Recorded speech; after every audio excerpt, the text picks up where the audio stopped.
Ang pinanagdusi, nagasaysay ka nato may tugod sugubat, taliwala sa Dios, og ni Satanas, didto sa langit.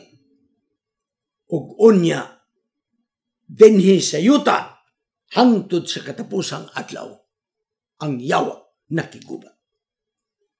Pagadto nato sa pinanagtrisi, adunay gisulti sa pinanagtrisi, nga adunay duha nga nagtabang sa yawa. Duha ka kasambahay, duha ka mga nagtabang sa yawa. 1, mananap gikan sa dagat. 2, mananap gikan sa yuta. Kining duha ka mga mananap mo'y mitabang sa yawa. Ug ang mga tao sa Dios sa katapusang mga adlaw, magasimba sa Dios, ug wala lain, busa ang gubat sa langit, nagsugod didto og ang isyu may tungod sa pagsimba. Kaya ang yawa nagpasigarbo siyang kagalingon nga musaka sila sa kinatasan, siya sa kinatasan. O gimonya ang iyang kagalingon sama sa labing halangdong uyamot. Isaiah 14:14. Kay si Satanas didto sa langit, gusto siya makigtapad may sama sa Dios nga simbahon usab siya sama sa pagsimba sa mga panon dito sa langit ngadto sa Dios. Busa ang pinanagtrisi, adunay plano sa yawa ngayang kuhaon ng mga katawhan nga siya mo isimbahon ug iyang gigamit kining mananap gikan sa dagat ug mananap gikan sa yuta. Iyan ang gamiton aron ang mga tao mosimba kaniya. Ikson, unsa ang gamay nga sungay sa Daniel 7 mao kada ang mananap gikan sa dagat sa Daniel pinadayag 13. Maura na silang mananap ikson. So maura na ang gahuma. Ang gamay nga sungay naging Daniel 7:5 magausab sa mga panahon o mga kasuguan nga gihatag sa Dios. Og ang adlang igpapahulay nagahiskot kini sa panahon nga paglalang sa Dios unom kaadlaw ikapito mipahulay siya. Mao ni ang sugo nga naghiskot og time. Mao ni ang giusab sa yawa.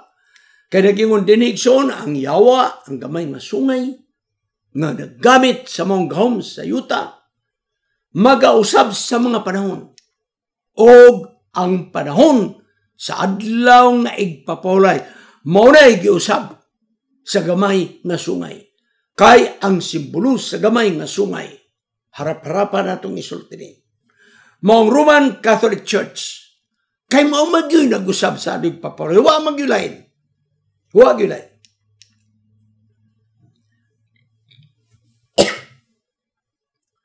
Ang Diyos naghatag ka nato sa igpapahulay. Ilhanan nga siya fully controlled ang atong kinabuhi. Exodo 31:13, Ezekiel 20:12-20. Aparang gamay nga sungay. Gusto niya usbon ang atong kasing-kasing. Nga di na ta musimba sa Dios, musimba na ta ni ining gamay nga sungay. Mao, excuse me, ang katapusan nga pagsulay, mao may tungod sa matuod nga pagsimba o sa bakak nga pagsimba. Apan ang Diyos naghatag sa iyang mga katawhan nga simbahon gayon ang maglalala nga Diyos. Pinadayag 12:17, pinadayag 14:12. Mao gyud ang gisulti sa Dios. Ang naglalang sa langit ug yuta mao gyud simbahon.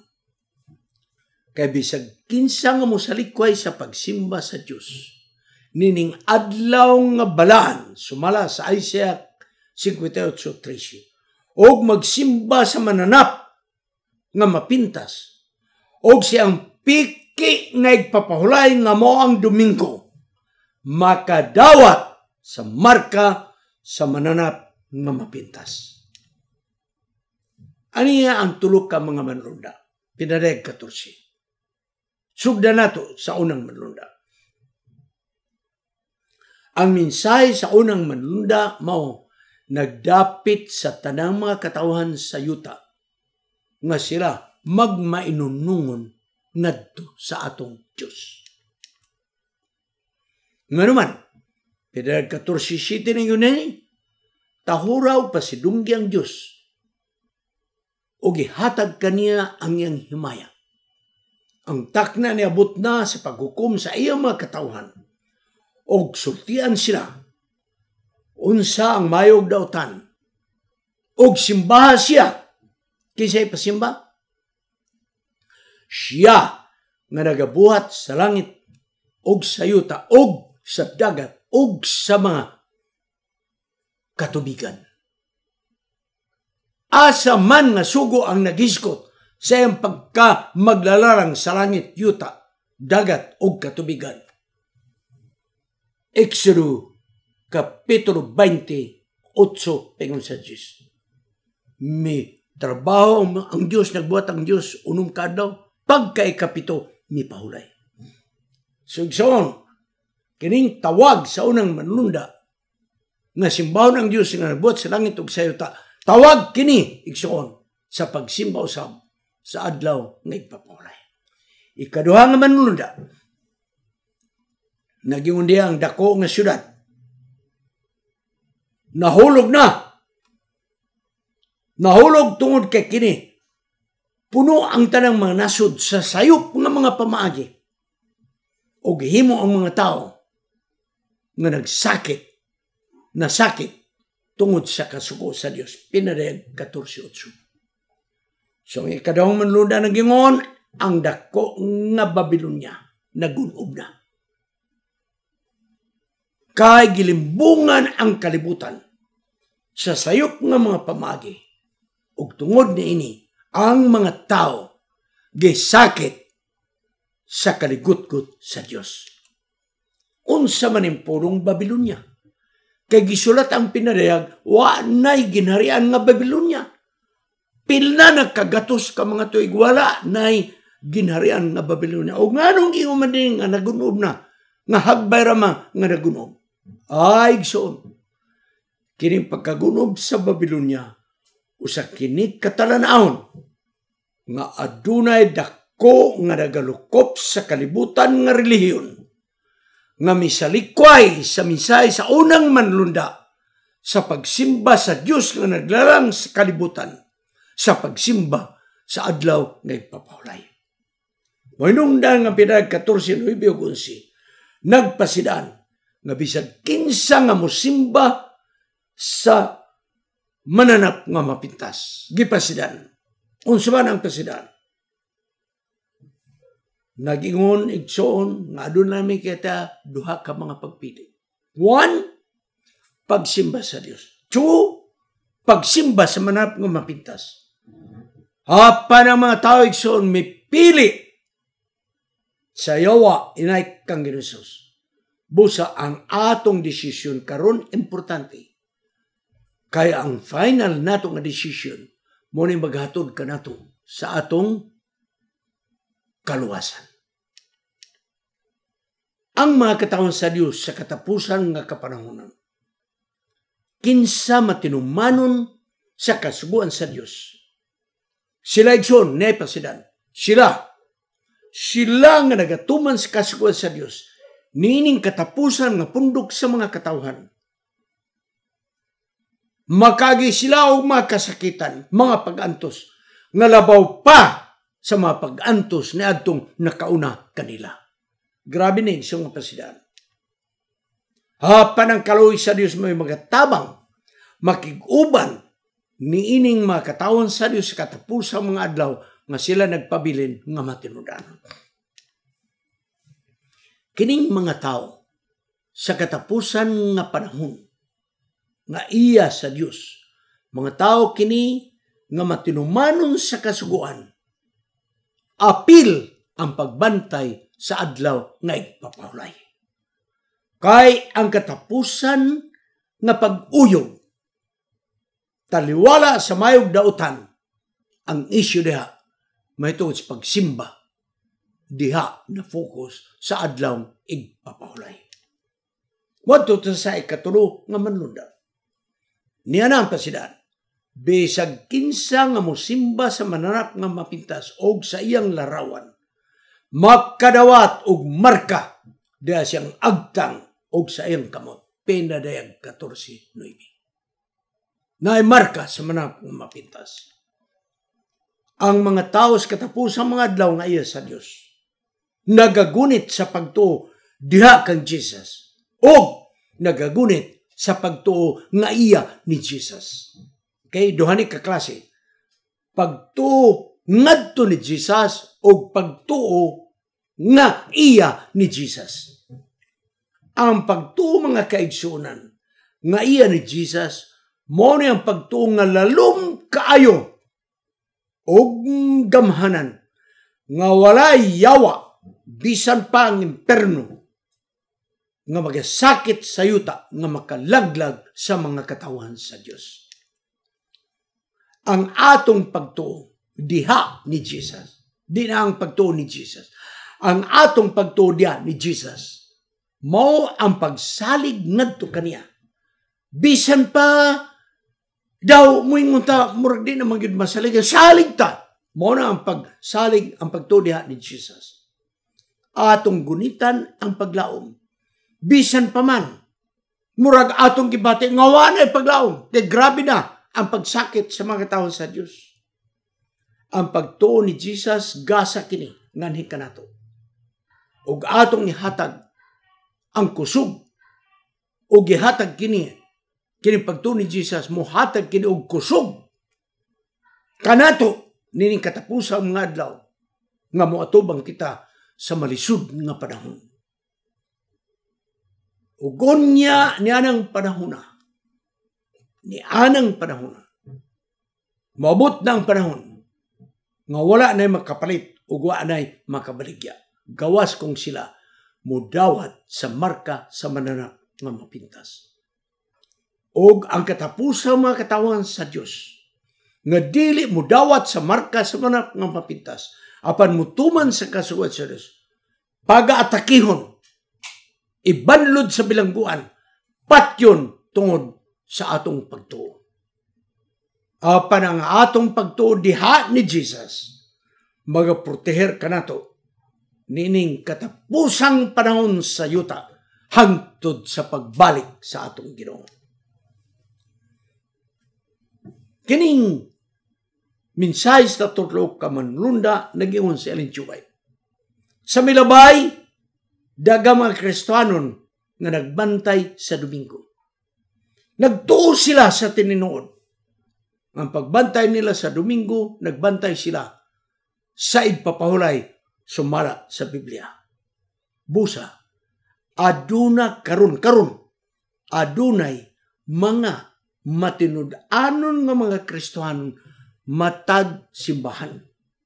Apil ang Roman Catholic Church na ay mga matinud-anon diha nga sa pagkakaroon nagbantay sila Domingo kay ilang gituuhan. Ilang gituuhan yun. Nga mao ni ang tinuod nga igpapahulay. So loyal ka na sila mga kaigsunan. Loyal ka na ng mga Christians. Kining klase sa mga Kristiyanon nga ang ilang pagtugyod nga mao na kana ang Domingo, nga ilang gituan nga mao ang tinuod nga igpapahulay, gidawat sa Dios kini nila nga pagtuo. Okay na nga pagtuo. Okay? Sometimes ba yun, ha? Katong mga tao nga ilang giunaw na gyud, wala sila magunaw na nga nalimbungan sila. Ilang giunaw na gyud nga kining Domingo mao gyud ang matud nga igpapahulay sumala sa Biblia. Mao na ilang pagtuo. Gidawat sa Dios kana nga pagtuo. Apan kung ang gobyerno maghimo na sa kasuguan sa umaabot nga panahon sa pagpugos sa mga tao sa bisag asa, sa pagbantay sa adlawng Domingo, ang matag-usa sa yuta, ilang masabtan ang kamatuoran sa Biblia may tungod sa ikapito ka adlaw nga igpapahulay. Busa kung ipuwersa na ang pagbantay sa Domingo, katong mga loyal sa Domingo, nga inosente ang ilang loyalty, gidawat ilang pagtuo, Hapan kung magpadayon sila, nga unta na sabta naman nila, nga ang adloy kapitong mga nagpapulay, sila nakalapas sa kasuguan sa Dios, ug unya sila maoy nituman sa papadong nga Roma, kay ilamang gipasidunggan ang adlaw nga Domingo, nga iya sa Papa labaw kay sa Dios. So katong mga loyal igsoon, gidawat kato sa Dios kay honest to goodness mo ilang gituhan. Apan pagabot na sa mensahe igsoon, og ang adlaw nga Domingo ipugos na sa pagsimba, og kining mga tawhana nga loyal nga mga Christian, nga abi nila og mauna ang Domingo, og di gani sila muhawa mga kaigsoon, sila nagmatinud-anon ug nagmainunungon sa Papa sa Roma ug dili sa Dios.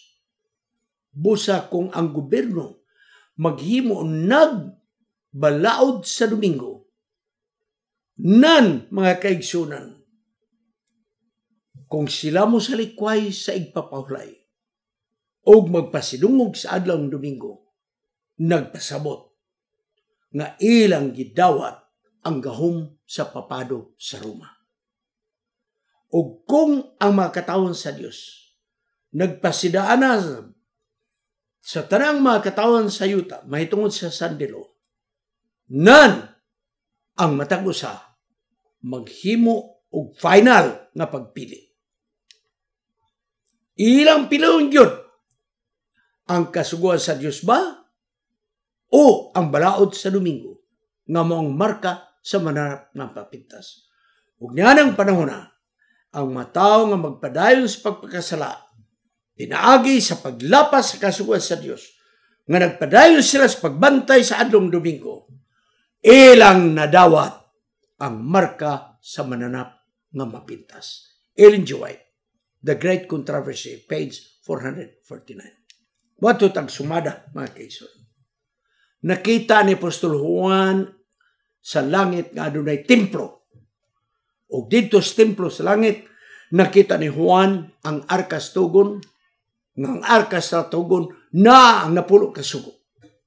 Kining pananaw ni Juan nagpamatuod nga si Jesus nagapadayon sa pagbuhat ingon nga saserdote didto sa templo sa Dios. Balik ta sa yuta, ang sanktuaryo diin ang labing balaan nga dapit adunay usay arkas sa tugon.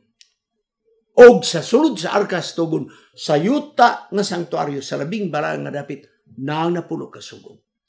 Naang sinulat ni Moses. Og gitakluban kini sa lingkuranan sa kaluoy. Kini nagpakita unsa ka importante ang kasuguan sa Dios. Kaya ang kasuguan sa Dios mo niyang pasukaranan, mo niyang basihanan kung unsa ang nabuhat sa tao, maayo ba og dawtan, kasuguan na mo'y modify. Kung ang iyang gibuhat, sumala ba sa kasuguan sa Diyos? Common sense. Kumutanaw ta sa mga huwis sa yuta, di yun na ang huwis sa yuta magpamataka og hukom. Naay balaod ngayang gibasihan.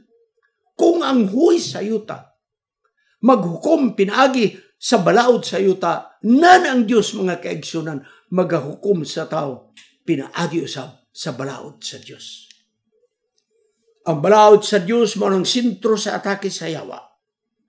Kaya balaod sa Diyos nagatawag man kanato sa pagsimba sa maglalalang sa langit ug sa yuta. Ug ang adlaw nga igpapahulay nagahiskot mahitungod sa paglalang, nagahiskot mahitungod sa pagkamaglalalang sa Dios, o nagahiskot ng Dios mipahulay sa adlaw nga igpapahulay. Tapos nga kini nakumplito ang iyang paglalang. Ang gubat sa langit taliwala sa Dios sa yawa, mao ang may tungod kinsa ang simbahon. Kaya dito sa langit gusto ang yawa nga siya pagasimbahon usab. Si Satanas gusto niya nga siya mahisama sa langdong yamak. Busa gusto niya nga siya usab simbahon. So didto sa langit ang controversy is all about worship. Pag-anhi sa yuta mga kaigsunan, ang yawa may atake sa adlawng igpapahulay. Iyang ilisang kini ang ngadto sa laing adlawng papahulay nga maong Domingo. Iyang impersiger, i-enforce ang mini nga igpapahulay. Busa, aron ma-enforce kining mini nga igpapahulay nga maong Domingo. Ang yawa nangitag duha ka alyado. Usa mananap nga mapintas nga gikan sa dagat. Nga mao ang Roman Catholic Church. Ikaduha, maong mananap nga gikan sa dagat.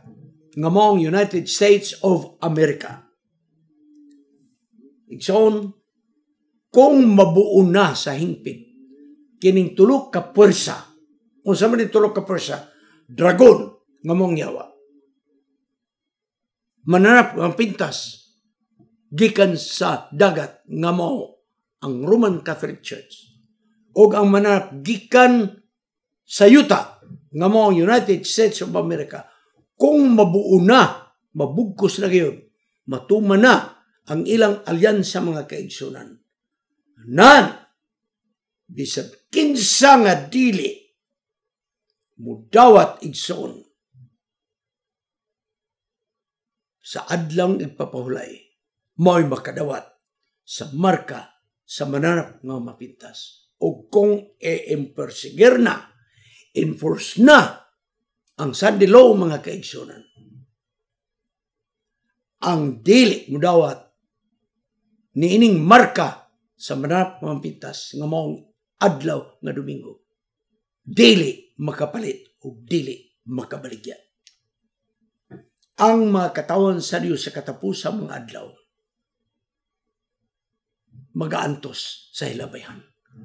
O ang pag-antos na yung katapusang mga adlaw, mas grabe ang pag-antos niadtong panahon sa pagpangluto sa mga Christians, panahon sa Dark Ages.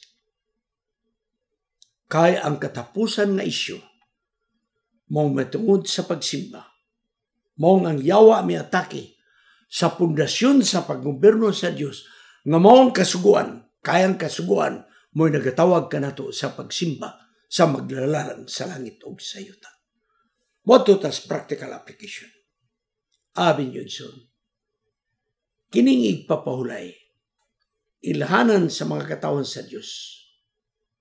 Samtang ang adlong Domingo, mong marka sa manap nga mapintas. Nanigson, kung mabuo na ang politikal o simbahanong gahom, nga mo ang Vatican o ang USA, i-enforce na gani kinigson, nan, diyan ang uyog sa kalibutan. Maabot na igsoon ang karisdanan na to.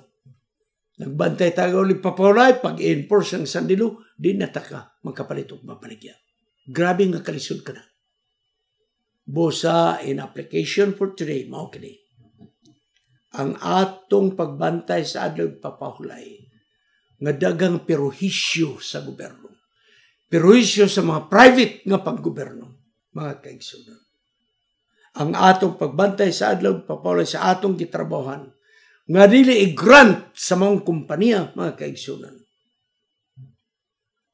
Preparasyon ra kini. Kini mga kalisdan atong nagyang karon sa atong pagbantay sa adlaw papahulay, preparasyon ra kini. Nianang umaabot nga adlaw nga ang magpadayon sa pagbantay sa adlaw papahulay dili makapalit o dili makababaligya. Ug unya makadawat sila og marka sa manap nga mapintas kung ipugos na ang adlaw Domingo. Busa karon mga kaigsunan, usahay manghod, tungod na lang yun sa kasayon, muuyo na lang yun nila. Ang atong pagbantay Sabado, ato nang nalapas. Basta lang yun, nga mabuhit ta. Basta lang yun, nga magkakwarta ta. Igsoon, kung sa karon wala pa'y paglutos, Gisalikway na nato ang adlaw igpapahulay. Daw unsa pa ka kung ang adlaw Domingo mahimo ng marka sa mananat nga mapintas. Butang ko pasabot sa pagkakaroon, kung atong gibaylo ang atong pagbantay sa adlaw igpapahulay tungod sa trabaho, tungod sa promosyon, tungod sa negosyo, tungod sa pangwarta, unsa pa ka ang atong pagsalikway sa adlaw nga igpapahulay kung moabot na ang marka sa manang mga pintas, din kita dili na makapalit o dili makapabalikyan. Igsoon, ang kaligo nato nining atong panahon karon sa pagbarug sa adlaw igpapahulay, preparasyon kini sa pagbarug nato sa umabot. Nga di na ta makapalit o di makapabalikyan. Kung mapukan kita karon sa atong pagbantay sa adlaw igpapahulay, nga wala pa'y paglutos, unsa kaha ang mahitabo ka nato kung maabot na ang pagpanglutos. Masayo nato isalikway isang. O kung isalikway nato ang adlaw igpapahulay, makadawat kita sa marka sa manat nga mapintas. So, practice kita karon. Kaya kung maabot na ang marka sa manat nga mapintas, makabarog ta nga matinuran. Magampo kita sa pagtapos. O Diyos, nasayod kami ng pundasyon sa paggoberno sa Diyos nga maong kasuguan giuyog sa yawa. Sukad pa kaniadto hangtod karon. Ginoo, tabangan mo kami nga sa bisagon sa higayon. Makabarog kami sa adlaw igpapahulay kabaw kini ang igsisimba sa pagilan nga ikaw maong naglarang sa kalibutan. Pabaruga kami karon pinaagi sa imong gahom, samtang wala pa ang pagpanglutos nga umabot. Kaya kung di kami makabarog karon nga wala pa ang paglutos, dili kami makabarog sa adlaw nga adunay panglutos. Tabangan mo kaming tanan, labi na kami nga nagaatubang sa mga kalisdanan sa paninapi, nga bisag unsay mahitabo, di na mo ibaylo ang among adlaw igpapahulay, kay kini maong nagpakita sa among pagkaluyag diha kanimo. Kining tanan among pagadawaton sa ngalan ni Jesus manluluwas. Amen. Kining inyong higala si Pastor Wendell Mungaya Serrano nga inyong igsoon usab magkapadasig sa matag usa kaninyo sa pag-like, pag-share, labaw sa tanan sa pag-subscribe sa atong YouTube channel ng pangalan Wendell Mungaya Serrano ug ayaw kalimot sa pag-click sa notification bell hangtod sa sunod nga higayon magkita na usab kita.